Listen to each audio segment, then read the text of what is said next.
Assalamualaikum warahmatullahi wabarakatuh. Alhamdulillahirrabbilalamin, kita bisa ketemu lagi di video pembelajaran kali ini. Nah, seperti biasa, sebelum mulai belajar, mari sama-sama kita berdoa. Semoga apa yang ibu sampaikan di video ini bisa kalian pahami dengan baik ya. Dan semoga pandemi ini segera berakhir, hingga kita semua bisa kembali belajar di sekolah seperti sedia kala. Nah, sekarang kita masuk bab baru setelah kita melaksanakan PTS kemarin, yaitu tentang teorema Pitagoras. Nah, hari ini kita akan belajar tentang pengertian teorema Pitagoras serta pembuktiannya dan bagaimana perhitungannya. Nah, pertama ibu mau kalian tahu dulu tentang sejarah teorema Pitagoras. Jadi penemu Pitagoras adalah namanya Pitagoras. Jadi nama Pitagoras itu diambil dari nama penemunya.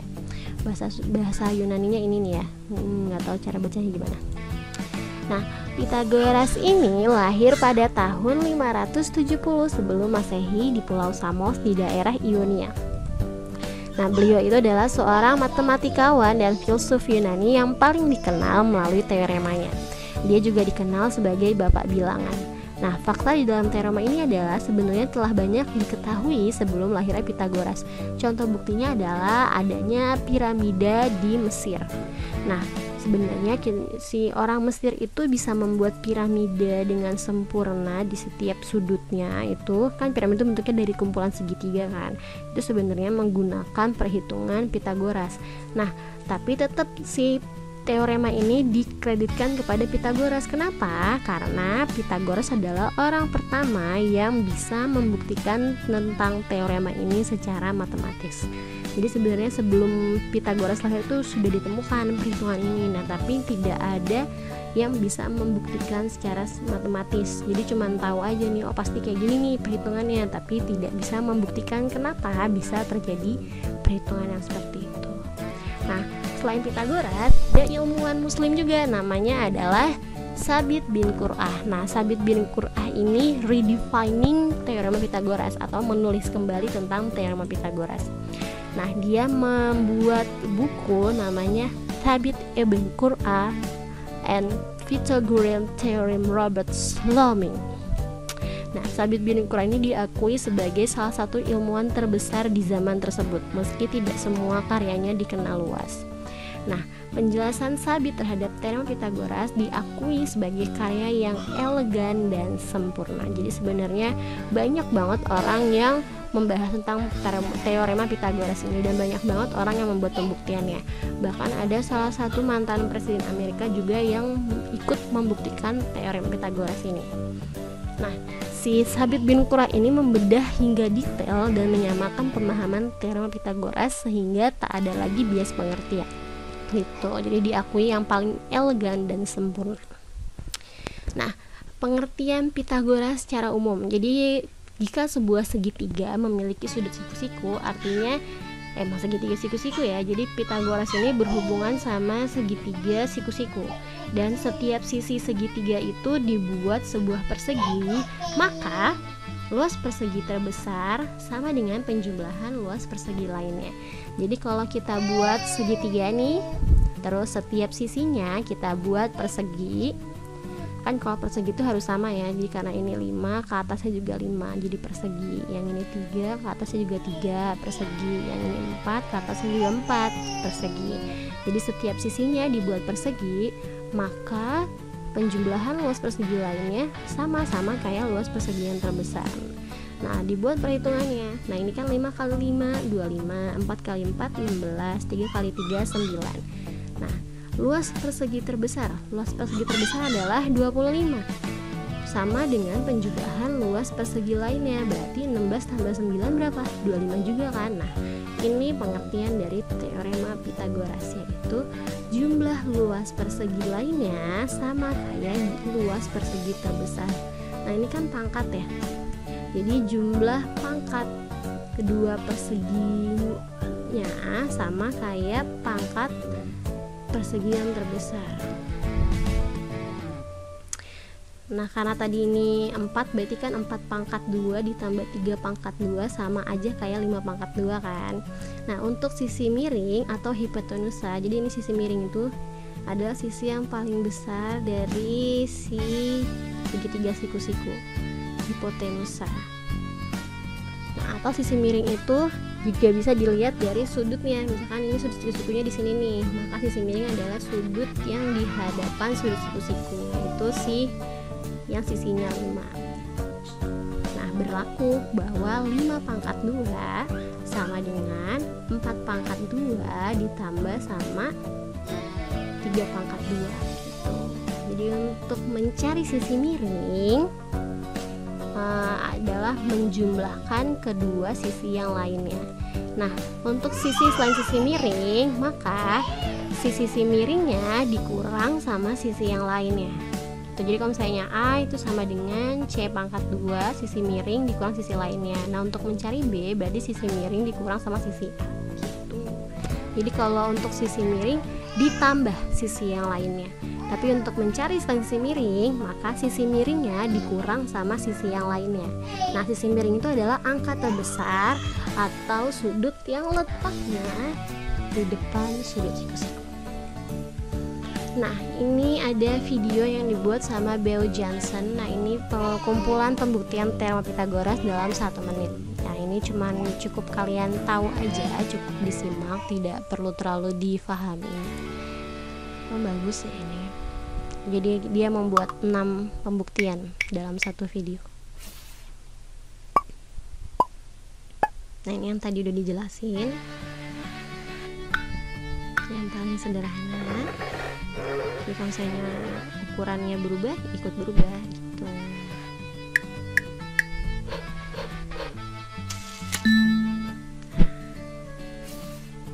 Pokoknya intinya ukurannya sama di antara keempat bidang datar yang ada di antara 3 persegi dan 1 segitiga itu jumlahnya sama intinya. Jadi pembuktiannya bisa banyak, intinya satu.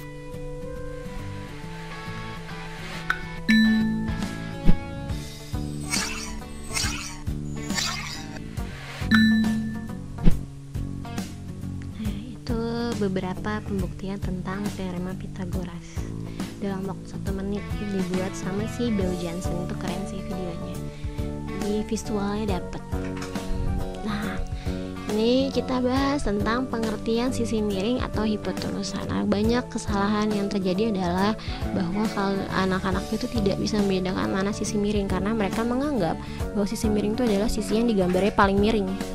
Sisi miring ya sisinya ya digambar miring, padahal sisi miring itu adalah sisi yang angkanya terbesar kalau misalkan yang diketahui hanya angka, dan sisi yang letaknya di hadapan sudut siku-siku. Jadi jangan ambil kesimpulan kalau namanya sisi miring berarti adalah sisi yang digambar miring, enggak. Oke, kita mulai contoh yang pertama. Misalkan ada segitiga siku-siku, panjang sisinya itu 6, 10, dan 8 yang merupakan hipotenusa adalah, ingat sisi miring adalah yang angkanya terbesar, maka sisi miringnya adalah 10 karena 10 angka yang terbesar dari ketiganya. Nah, kita ulang lagi. Nah, ingat ya, sisi miring itu bukan sisi yang digambar miring, tapi sisi dengan angka terbesar atau sisi yang letaknya di hadapan sudut siku-siku. Nah, contoh yang pertama dulu. Ibu punya segitiga yang sisinya P, Q, R. Nah, ini masih gampang nih. Oh, segitiga siku-siku. Sisi yang miring itu sisi yang digambar miring. Nah, yang paling miring adalah si R nih, berarti jawabannya R. Oke, ini kalau misalnya segitiganya digambar lurus biasa aja. Nah, gimana kalau sekarang ibu kasih gambar segitiga yang kayak gini?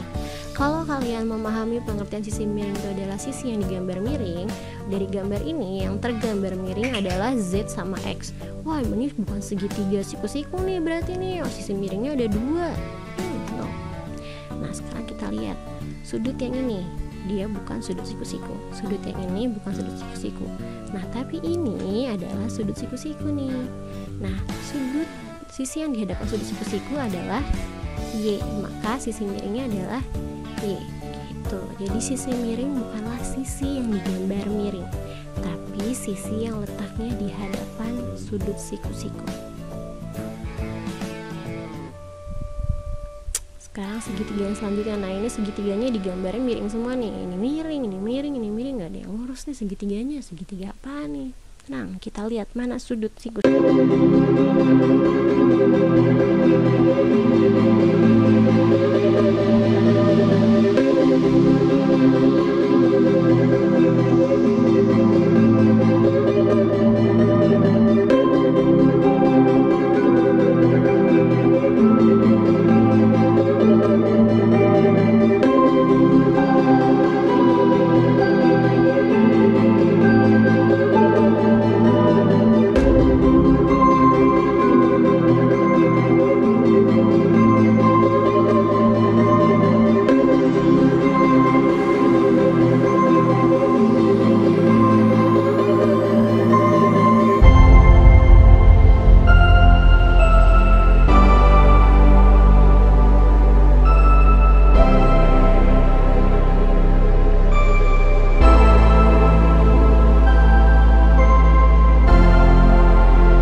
pangkat 2 dan F pangkat 2. Gimana cara bikin? Nah, jadi untuk ini kita coba tanpa gambar ya. Kita pakai kesimpulan dari pembahasan soal yang sebelumnya. Tadi siku-sikunya di A. Sisi miringnya adalah A kecil. Berarti kalau siku-sikunya di E, maka sisi miringnya adalah E kecil. Nah, karena ini yang ditanya pertama D kecil, berarti D kecil bukan sisi miring. Sisi miringnya adalah E kecil. Berarti untuk mencari D kecil itu adalah dengan mengurangi sisi miringnya dengan sisi yang lainnya. Sisi miringnya E, berarti E pangkat 2 dikurang F pangkat 2 gitu. Nah, untuk E pangkat 2, siku-sikunya di E besar, berarti sisi miringnya adalah E kecil. Maka untuk mencari E kecil adalah dengan menjumlahkan kedua sisi yang lainnya gitu. Nah, sekarang untuk F itu bukan sisi miring, sisi miringnya di E. Berarti untuk mencari F adalah dengan mengurangkan sisi miring E dengan sisi lainnya. Berarti untuk mencari F pangkat 2 adalah E pangkat 2 dikurang dengan D pangkat 2 gitu. Oke? Gampang ya.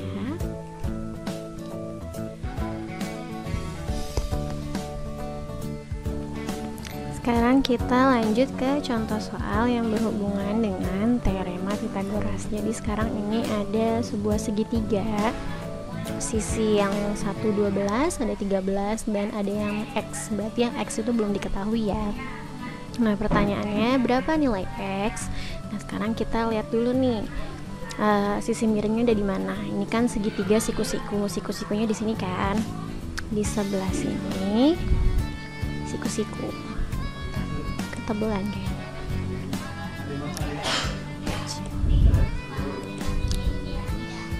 Nah, siku-sikunya ada di sebelah sini. Karena siku-sikunya di situ, berarti sisi miring adalah yang 13. Maka X adalah sisi biasa atau bukan sisi miring ya. Berarti untuk mencari X pangkat 2 sama dengan sisi miring dikurang sisi lainnya, berarti 13 pangkat 2, sisi miringnya kan 13, berarti 13 pangkat 2 dikurang sisi lainnya 12 pangkat 2. Maka X pangkat 2 sama dengan 13 pangkat 2 169 dikurang 12 pangkat 2 144. Maka X pangkat 2 sama dengan 25. Nah, ini belum selesai ya. Untuk mencari X, karena ini pangkat 2, supaya pangkat 2-nya hilang, maka harus kita akarin. Akar dari 25, maka X-nya adalah 5. Dapat X-nya 5 gitu. Jadi pertama tentuin dulu yang dicari sisi miring atau bukan. Berarti kalau bukan sisi miringnya dikurang sama sisi yang lain gitu. Sekarang kita lanjut ke contoh yang kedua. Ini contoh yang kedua ya. Sekarang yang ditanya adalah C. Sekarang kita analisis dulu nih, sisi miringnya di mana, siku-sikunya di mana. Ini bukan siku-siku, ini juga bukan siku-siku. Nah, siku-sikunya ada di sebelah sini. Maka sisi miring itu adalah C. Berarti yang ditanya adalah sisi miring. Berarti untuk mencari C pangkat 2 sama dengan sisi yang lain dijumlahin. Berarti 9 pangkat 2 ditambah 12 pangkat 2. Maka C pangkat 2 sama dengan 81 ditambah 144. Maka C pangkat 2 sama dengan 1 tambah 4 5, 4 tambah 8 2, 25. Nah, berarti C sama dengan, inget ya, terakhir itu harus kita akarin. Jadi kalau misalnya udah ketemu C pangkat 2 sama dengan berapa, harus diakarin dulu supaya pangkatnya hilang. Akar dari 225. Nah, ada yang masih inget nggak untuk mencari akar? Kalau tadi kan 25 gampang ya, akarnya 5. Nah, untuk mencarinya, lihat angka depannya 2. Nah, 2 itu mendekati 1 kan pilihan pangkat itu ada 1 pangkat 2 1, 2 pangkat 2 4. Berarti kalau misalnya 2 kan 4. Nah, 2 kalau misalkan 1 pangkat 2, 1, 2 pangkat 2, 4. Nah, angka 2 ini mendekati 1. Kalau misalkan 2 pangkat 2, 4 kan, udah kelebihan, jadi depannya 1. Nah, untuk belakangnya lihat, pangkat 2 berapa, yang belakangnya 5, cuman 5, jadi jawabannya adalah 15 gitu. Kan kita lanjut ke contoh yang ketiga. Nah, ini contoh ketiga. Belum diganti. Yang ditanya X ya, bukan C ya. Berapa nilai X? Nah, kita lihat dulu siku-sikunya ada di mana. Ini bukan siku-siku, ini juga bukan siku-siku. Nah, siku-sikunya ada di sini. Maka siku-sikunya adalah 20. Berarti X itu bukan siku-siku, bukan sisi miring.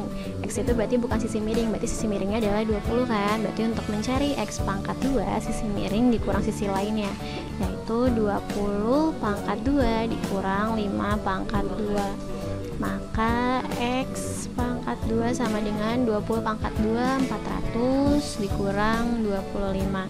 Berarti X pangkat 2 sama dengan 400 dikurang 25. 0 kurang 5, 5. Tadi udah minjem. 9 kurang 2, 7. Tadi udah pinjam 375. Nah, ini tuh angkanya nggak selalu bulat gitu. Jadi terkadang hasilnya itu nggak selalu bisa jadi angka bilangan bulat. Dan kan jadi untuk mencari X sama dengan akar dari 375. Coba bisa nggak akar 375 dihasilin? Nah, akar 375 itu nggak bisa dihasilkan, pasti hasilnya itu jadi koma kalau dihitung. Nah, berarti kalau misalkan soalnya isian atau soalnya esai, kalian jawab sampai sini aja udah betul. Tapi gimana kalau soalnya pilihan ganda, sedangkan di pilihan nggak ada 375, berarti harus kita hasilin kan, menyederhanakan akarnya. Nah, pertama kita cari dulu pangkat 2 berapa yang bisa membagi 375. Kayak tadi kan, tadi 1 pangkat 2, 1, 2 pangkat 2, 4, 3 pangkat 2, 9, 4 pangkat 2, 16, 5 pangkat 2, 25, 6 pangkat 2, 36, terus 7 pangkat 2, 49, terus 8 pangkat 2, 64, 9 pangkat 2, 81, sampai 10 pangkat 2, 100. Nah, di antara hasil pangkat ini, hasil pangkat yang sebelah kanan sini, mana yang bisa membagi 375? Nah, yang paling bisa membagi 375 adalah si 25. 375 dibagi 25 adalah 15. Jadi kita bagi 375. Kalau saya di mana ya, sebelah sini deh. 375 dibagi 25, 1. 25 kurang 7 kurang 5, 2, 3 kurang 2, 1. 125 turun. 25 kali berapa? 125 kali 5. Jadi 375 bagi 25 adalah 15. Nah, berarti X sama dengan akar 375-nya sekarang kita pisah. Jadi 25 dikali 15, karena 25 dikali 15 sama kayak 375 kan.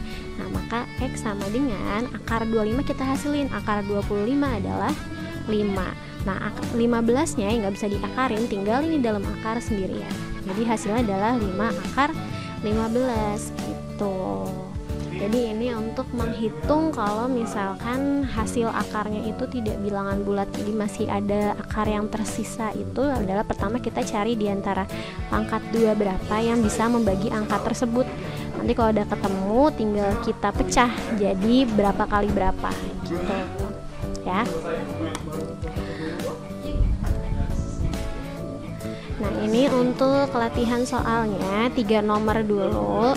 Nanti dikumpulkannya ketika hari Jumat barengan sama tugas yang kedua. Jadi nanti totalnya sekitar ada 7 soal untuk pengumpulan tugas yang pertama ya. Jadi supaya nggak terlalu banyak dan nggak terlalu numpuk. Kalau misalnya digabungin jadi satu, soalnya tutorial yang kita garas agak banyak yang dibahas. Jadi pengumpulannya itu seminggu sekali aja untuk tugasnya.